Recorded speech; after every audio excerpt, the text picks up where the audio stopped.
An exhibition bout between the unlikeliest of pair has been taking the internet and sporting community by storm. Last February 20th, undefeated King Floyd Mayweather Jr. announced on his Instagram that he would be trading blows with YouTuber turned boxer Logan Paul. When the schedule and venue were finalized, fans were curious. Can Logan's obvious advantage in terms of stature and strength overcome the huge experience gap? If not, could it at least make the fight a little more exciting? But really the biggest question of them all is not who's going to win or lose, rather how much are they going to make from it? Because let's be real, that's where it all boils down. This isn't the first lucrative exhibition match featuring non-boxers, and sadly it won't be the last. But before we get a deeper dive, don't forget to like and subscribe for more. Thanks. In August of 2018, about 2 million viewers, including influencers and boxing enthusiasts worldwide, watched what was billed as the biggest amateur boxing match in history. The build-up in the fight became a media sensation, attracting the attention of some of the most prominent British pro boxers, including Ricky Hatton, Tyson Fury, Amir Khan, and boxing promoter Eddie Hearn. Without much pull, you'd think it was the title match of the year. Well, in a way, it was, but not the kind you're thinking of. Instead, it was a grudge match between internet celebrities Logan Paul and KSI, a YouTube boxing championship of a sort. According to the Washington Post, at least 800,000 people paid $10 to watch the fight online, and about 1 million more watched through unofficial free sites. Some loyal fans even spent more than $400 for VIP tickets.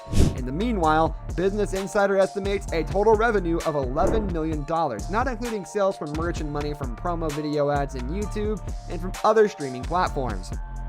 What's even more amazing is despite the lack of skills or experience, the duo was the main event, which included undercard bouts between actual pro boxers. Boxing purists may have hated it, describing it as a mockery of the sport, but their rematch held just the following year fared even better in terms of revenue and viewing. Influencer boxing has been a growing trend.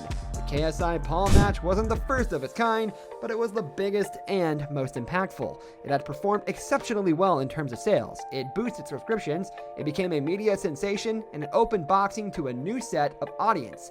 Sadly, when it comes to this type of fight, the obvious goal is generating views.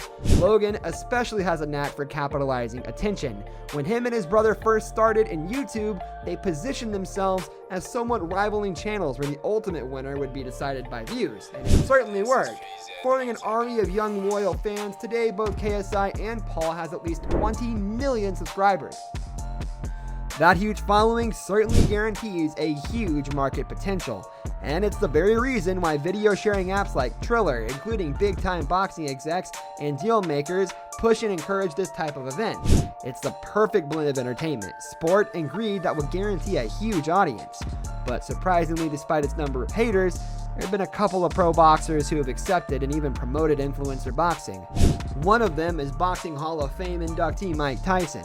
In one of his interviews, the former heavyweight champion has stated, "My ego says so many things, but my reality is that they help boxing so much. Boxing owes these YouTube boxers some kind of respect. They should give these guys some kind of belt because these guys make boxing alive. Boxing was pretty much a dying sport."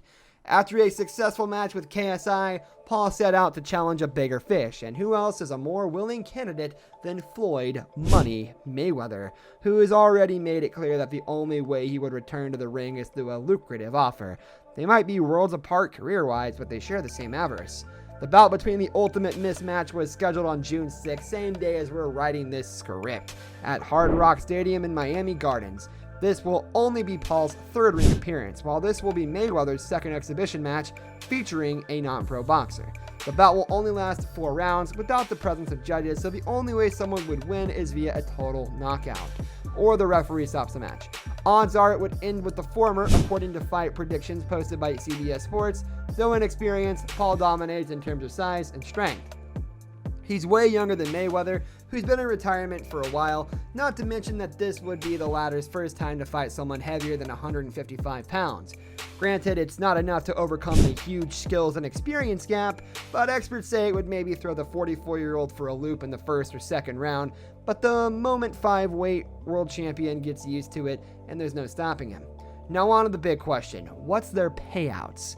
SportingFree.com reports that Mayweather has already guaranteed a $30 million participation fee, plus he would receive 50% of the PPV sales revenue. Furthermore, he anticipates at least $100 million net gain from the exhibition match. "I can fight a fighter right now and I can guarantee myself $35 million, said the 50-0 King at the Disruptive Entrepreneur podcast. "I can eventually probably make $50 million for just a regular fight, or me and Logan can go all out, entertain, have fun, and make 9 figures, $100 million or more." On the other hand, the disgraced YouTuber is set to receive a $250,000 base fee plus 10% of total PPV sales. Logan told TMZ last May that he estimates at least a $20 million net gain from the bout. From that info, SportingNews.com infers that the exhibition match would earn at least $200 million. These are just pre-fight estimates, and we know that by the time this video is uploaded, we'd have a rough idea how much they really took home. But one thing is for sure, in terms of payout, they've both already won. The fight is due to begin at 8 p.m. EST and can be witnessed via pay-per-view basis on Showtime US for US citizens and on FanMio for international viewers. Tickets were sold at $49.99 each. That's it for the video, guys. Who did you want to win this fight? And do you agree with Tyson when he said that influencer boxing helps revive interest for the dying sport? Comment your answers down below and let's have a discussion. Anyways, we hope the video was a little helpful at answering some of your questions. Please don't forget to leave a like. We appreciate all the love and support. Hit subscribe for similar content. Also, tell us what you want us to talk about next. Hope you guys have a great day and see you in our next videos.